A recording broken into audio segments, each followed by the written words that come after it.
ሰላም ወደ አድማጮቻችን፣ ይህ ያያ ስፖርት ነው። ወደ አድማጮቻችን የስታንፎርድ ብሪጁ አስደናቂ ምሽት በቼልሲ የበላይነት ተጠናቋል። ቼልሲ ሰማያዊዎቹ በምርጥ የጨዋታ ፐርፎርማንስ ቀለል ባለ ሁኔታ አያክስን 5-1 ማሸነፍ ችለዋል።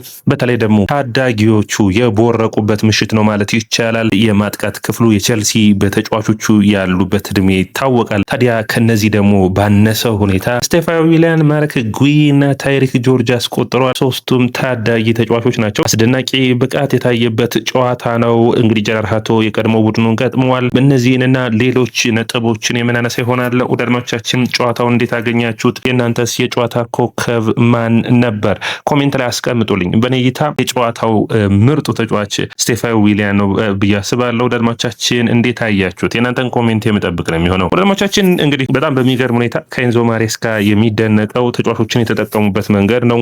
በተለይ ተጫዋቾችን ለማፈራረቅ የሄዱበት ርቀት በጨዋታው ላይ አስደሳች የሚባለው እንግዲህ ግብ ጠባቂው ፊሊፕ ዮርገንሰን ቋሚ ሆኖ መጀመራቸው፣ የፎፋና እንዲሁም ደግሞ ቶሲን አድራባ የሆናቸው በተከላካይ መስመር ሃቶ እድል ተሰጥቶታል። ካይሴዶ በቀይ መስመር ነበር የተሰለፈው። በጣም ጥሩ የሆነ የማጥቃት ክፍል ያለው ለማዋቀር ቸልሲ ሞክረዋል ብዬ አስባለሁ። ያሉበትን ችግሮች ለመክፈት ለማለፍ በተለይ ጃው ፔድሮ በጨዋታው ላይ እንደሌለ ይታወቃል። ስለዚህ በ10 ቁጥር ቦታ ላይ ቦናናቴን ተጠቅመዋል።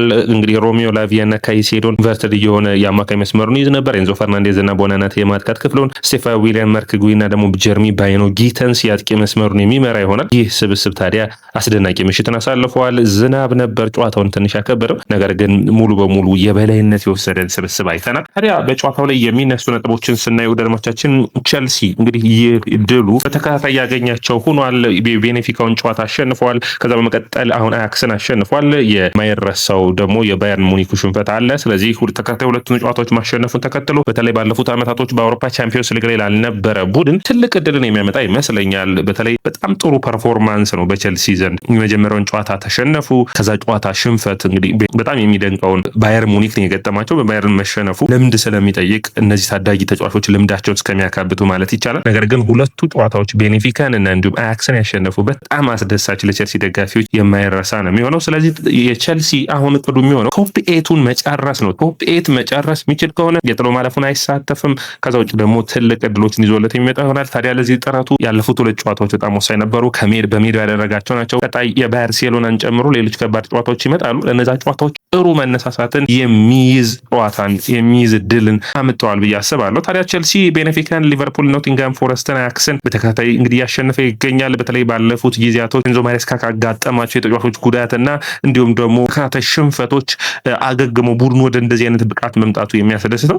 ታዲያ ይህንን የጨዋታውን ሂደት የቀየረው የአያክሱ ተጫዋች በቀይ ካርድ መሰናበት ነው። ያ ኢንሲደንት እንግዲህ ጨዋታውን ሙሉ በሙሉ ቀይሮታል ማለት ይቻላል። ለቸልሲ ሙሉ የበላይነት ወስደዋል። ነገር ግን ቸልሲ በጨዋታው ላይ የተለየ ተጽዕኖ ለመፍጠር ጥረቶችን ሲያደርጉ ይታይ ነበር። እንግዲህ ቀይ ካርዱን ያየው ፉኮንዶ ቦናናቴ ላይ ታክል ከወረደበት በኋላ ግልጽ ቀይ ካርድ ነበር። አከራካሪም ሆኖ የሚታይ አይደለም። ታዲያ የትናንትናው ድል ቸልሲ በአጠቃላይ በአውሮፓ ቻምፒዮንስ ሊግ ትናንት 200ኛ ጨዋታውን እያደረገ ነበር። ይህ ድል እንግዲህ የተለየ ትርጉም እንዲሰጠው ያደርጋል። ስለ ስቴፋን ዊሊያን አሁን ዓለም ሊያወራ ይጠበቃሉ። ደድሞቻችን በእኔ እይታ አስደናቂ ክህሎት ከፓልሜራስ ቀጥታ ቸልሲ፣ ከቸልሲ የአውሮፓ ቻምፒዮንስ ሊግ ላይ ጎል ማስቆጠር ብቻ አይደለም፣ በጨዋታዎች ላይ ከፍተኛ የሆነ ተጽዕኖን መፍጠር መቻሉ አስደናቂ ፐርፎርማንስ ያለው ተጫዋች እንደሆነ ያሳያል። በጣም የሚደነቅ ክህሎትን የሚደነቅ ፐርፎርማንስን ከዚህ ተጫዋች እያየ ነው። እንግሊዝ ፕሪሚየር ሊግ የመጀመሪያ ጎሉን ሊቨርፑል ላይ በመጨረሻዎቹ ደቂቃዎች አግኝቷል። አሁንም እንግዲህ ፔናልቲውን ራሱ ላይ ያጋጠመውን ፔናልቲ ነው ማስቆጠር የቻለው። ስቴፋን ዊሊያን ኤንዞ ማሬስካ እንደተናገሩት ትሁት ነው። ነገሮችን በሚገባ ማዳመጥ ይፈልጋል። ስራዎችን በሚገባ ማከናወን የሚፈልግ ተጫዋች ነው። ታዲያ ይህ ተጫዋች መደነቅ የሚጠበቅበት ነው። ከዛ ውጭ እንግዲህ ቸልሲ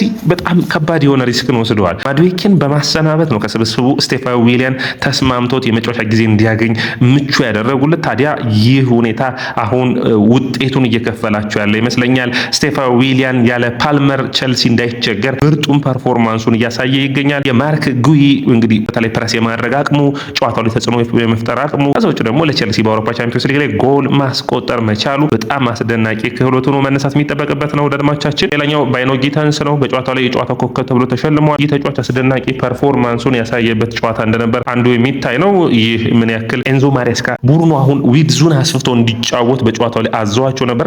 ታዲያ ሁለቱን መስመሮች በሚገባ ቸልሲ ወጥሮ ሲጫወት ይታይ ነበር። ሁለቱ መስመሮች ደግሞ ባክ ፖስታቸው ላይ የተሻሉ ኳሶች እንዲሻሙ ሲያደርጉም ይታይ ነበር። ታዲያ ይህንን ቦታ ለመሸፈን የተሻለ ፐርፎርማንስ የሚያደርግ ተጫዋች ይፈልጋል። ይህንን በሚገባ እንግዲህ ቦታውን ጠብቆ እየተጫወቱ ይገኛሉ። ኤንዞ ማሬስካ በዚህ ጨዋታ ላይ መደነቅ ይጠበቅባቸዋል። አሁን ለቀጣይ ጨዋታ እንግዲህ ለሰንደርላንዱ ቸልሲ በሜዳው ለሚያደርገው ጨዋታ ሊያንድር ጋርናቾ በአዲስ ፐርፎርማንስ ይመጣል። ታይሪክ ጆርጅንና እንዲሁም ደግሞ ማርክ ጉይን ማፈራረቃቸው ፔድሮ ኔቶ ወደ ጨዋታ የሚመጣ ይሆናል። ስለዚህ ስብስቡን ፍኩንዶ ቦናናቴን በፔድሮ ኔቶ ተጫዋቾችን አፈራርቆ የማጫወት የተከላካይ መስመሩ ላይ አችፖንግና እንዲሁም ቻሎባ የመመለስ እድል ይኖራቸዋል። ኩኩሬላ ወደ ጨዋታ ይመለሳል። ሪሲ ጀምስ ይኖራል። ስለዚህ ይህ በጣም መደነቅ የሚጠበቅበት ያሰላለፍ ሂደት ነው ከቸልሲ በኩል ያየሁት። ኤንዞ ማሬስካ ይህንን ስብስብ በጥሩ ሁኔታ መጠቀም ይጠበቅባቸዋል። በሳምንት 2 ጨዋታ ስላለ ያ በጣም አስቸጋሪ ነው። ወይም በሳምንት 3 ጨዋታ ማለት የሚቻል ነው። ይህንን ሁኔታ ይህንን ወቅቶች ማለፍ የሚችሉ ከሆነ ባለፉት ቀናቶች እንደተናገርኩት የነ ፓልመር የነ ሊያም ዴላፕ ከጉዳት መምጣት ቸልሲን ወደ ተፎካካሪነት የሚመልሰው ነው። ፊሊፕ ሮገሰን በጨዋታው ላይ ጥሩ ፐርፎርማንሱን አይቻለሁ። ሌላኛው እንግዲህ አንድ አስገራሚ ቁጥር እያየው ነበር። ስቴፋን ዊሊያን በጨዋታው ላይ ወደ አድማጮቻችን 8 ኳሶችን ሹት አድርጓል። ይህ ማለት እንግዲህ በዘንድሮ ውድድር ዓመት በጋላታሳራይ ቪክቶር ኦሲሜን 9 ኳሶችን፣ ኪሊያን ምባፔ ከማርሴይ ጋር 10 ኳሶችን ሹት ማድረግ ችሎ ነበር። ስለዚህ ሶስተኛው ነው የሚነሳ ነው። በአጠቃላይ ጨዋታው ዝናብ ስለነበር አስቸጋሪ አድርጎባቸው ነበር ለሁለቱም ቡድኖች። የቀይ ካርዱም ሁኔታ ታይለር እንግዲህ ታክል ሲወርድ አንዳንዴ የዌጎረስት እንዲሁም ስቴፋን ዊሊያን ላይ የተሰሩት ፋውሎች ጠቅላላ ጨዋታውን ትንሽ ሳቢ እንዳይሆን አድርጎት ነበር።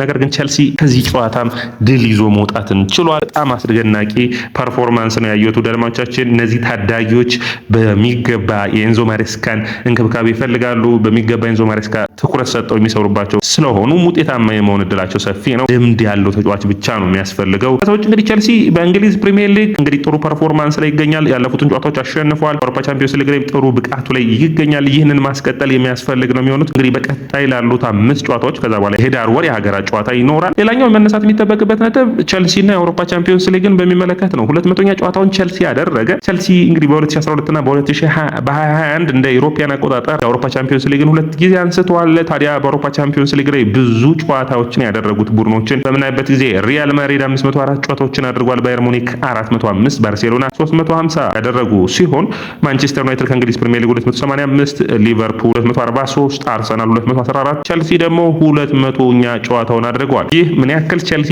ከአብራሞቪች መምጣት በኋላ በአውሮፓ መድረኮች ላይ እንደደመቀ ነው። ቸልሲ ብቸኛው ቡድን ነው የአውሮፓ ቻምፒዮንስ ሊግን፣ የዩሮፓ ሊግን፣ ኮንፈረንስ ሊጉን ማሸነፍ የቻለ። ስለዚህ ይህንን ብቃታቸው የሚደነቅ ነው። ታዲያ በእነዚህ 200 የቸልሲ ጨዋታዎች ውስጥ ከ50 ጨዋታ በላይ ማድረግ የቻሉት የቸልሲ ተጫዋቾች አሉ። ከነዛ ውስጥ እንግዲህ ጆን ቴሪ 109 ጨዋታዎችን፣ ላምፓርድ 102 ጨዋታዎችን ቸልሲ ቤት ውስጥ እንግዲህ ማድረግ ችሏል። ሌላኛው ፒተር ቼክ 94 ጨዋታዎችን፣ ድሮግባ 74 ጨዋታዎችን፣ ሴዛር አስፒሊኩዌታ 63። ሌላኛው የሚሆነው እንግዲህ ጆኖቢ ሚኬል 59 ጨዋታዎችን፣ ኢቫኖቪች 58 ጨዋታዎችን፣ ጆኮል 51 ጨዋታዎችን አድርገዋል። ትናንት ታዲያ ለቸልሲ 3 ተጫዋቾች ጎል አስቆጥሯል አይደለም? ማርክ ጉይ፣ ስቴፋን ዊሊያን እና ታይሪክ ጆርጅ። ማርክ ጉይ እና ታይሪክ ጆርጅ 19 ዓመታቸው ሲሆን ስቴፋን ዊሊያን ደግሞ 18 ዓመቱ። ይህ ታዲያ በቸልሲ ታሪክ ዝቅተኛው የእድሜ ሆኗል ማለት ነው። በጣም አስደናቂ ነው። እነዚህ ተጫዋቾች በዚህ ስብስብ ውስጥ ማደግ የሚችሉ ከሆነ እዚህ ጋር ጎል ባያስቆጥር ባይኖ ጊተንስ መጨመር እንችላለን። በጣም ጥሩ ፐርፎርማንስን ያሳዩ ተጫዋቾች ውስጥ አንዱ ናቸው። ሌላኛው እንግዲህ በቸልሲ በኩል የሚነሳው በጨዋታ ሂደት ውስጥ መነሳት የሚጠበቅበት ነጥብ ኤንዞ ማሬስካ ከሊቨርፑል ጨዋታ ጀምረው እየሰሩት ያሉት በተለይ የሚሻሙ ኳሶችን ወደ ባክ ፖስት ወይም ደግሞ ሬር ፖስት በምንለው ወይም ደግሞ ተቃራኒ ለምሳሌ ስቴፋን ዊሊያን ሊቨርፑል ያስቆጠረው ጎል አለ። በዚህኛውም ጨዋታ ላይ ባይኖ ጊተንስ እና ስቴፋን ዊሊያን ከጫፍ ሲሞክሩ ይታይ ነበር። በአንድ አጋጣሚ እንዲሁም በመቀስ ምት የሞከረው አለ ስቴፋን ዊሊያን። በጣም ነው ያስገረመኝ። ምን አይነት በራስ መተማመን ነው! ምን አይነት እግሩ ላይ ኳስ ስታዩ በጣም የማስዋብ አቅም አለው። እንግዲህ ከብራዚል ሊግ በፍጥነት የእንግሊዝ ፕሪሚየር ሊግን እና አውሮፓ ቻምፒዮንስ ሊግ ላይ ተጽዕኖ መፍጠር መቻል ምን ያክል ጥራት እንዳለው የሚታይ ነው። እዚህ ውስጥ ግን የቤተሰቦቹ ሁኔታ መረሳት የለበትም። ቤተሰቦቹ ምን አድርገውለታል ካላችሁ ምቹ ሁኔታን ፈጥረውለታል። የቤተ ክርስቲያን የምንለው ወይም ደግሞ ከክርስቲያን ቤተሰብ የመጣ ነው። በጣም ጥሩ የሆነ ወደ ቸልሲ መጣው። ቸልሲ እንግዲህ ቤት እንዲወስድለት ሙሉ ቤተሰቦቹ ወደ ለንደን እንዲመጡ አድርጓልና ጥሩ ኢንቫይሮንመንትን አግኝቷል። ሜዳ ላይ ደግሞ ጥሩ ውጤትን እያሳየ ይገኛል። ቸልሲ ታዲያ በጨዋታው 5-1 ሲያሸንፍ የሞከረው ኤክስፔክትድ ጎሉ 3.6 ነበር። ይህ ጥሩ የሚባል ነው። በአያክስ በኩል 1.1 ነው። 22 ሹቶችን አድርገዋል። ቸልሲ። አያክስ 2 ሹቶችን ነው ማድረግ የቻሉት። ቸልሲ 10 ኦን ታርጌት ሙከራዎችን ያደረገው። ይህ ጥሩ ጥንቃቄን ያደረጉበት ነው። ቀጣይ ቸልሲ ከሰንደርላንድ በሜዳቸው የሚያደርጉት ጨዋታ ተጠባቂ ነው የሚሆነው። ጠንካራ ጨዋታዎችን በሚቀጥሉት የሪትሙን የቡድኑን ሪትም ማስጠበቅ ከኤንዞ ማሬስካ የሚጠበቅ ነው የሚሆነው። ኤንዞ ማሬስካ የተጫዋቾች ጉዳቶችን ሁሉ ተቋቁመው ይህንን ስብስብ በዚህ ሁኔታ ያስቀጠሉበት መንገድ ግን ይህ አሰልጣኝ ታዳጊዎችን ያፈራረቀ የሚያጫውትበት አንደኛ ተጫዋቾችን ለእያንዳንዱ ጨዋታ ኢንዲቴል የሚዘጋጅበት መንገድ ውጤታማነቱን እያመጣ ይገኛል። የኖቲንጋም ፎረስቱ ድል በምንም እንኳን በጥሩ ፐርፎርማንስ ባይመጣም እንደዚህ አይነት ጨዋታዎች ደግሞ በጥሩ ሁኔታ ደግሞ የተሻለ ነጥቦችን መሰብሰብ እንዲችል ቸልሲን የሚያግዝ ነው።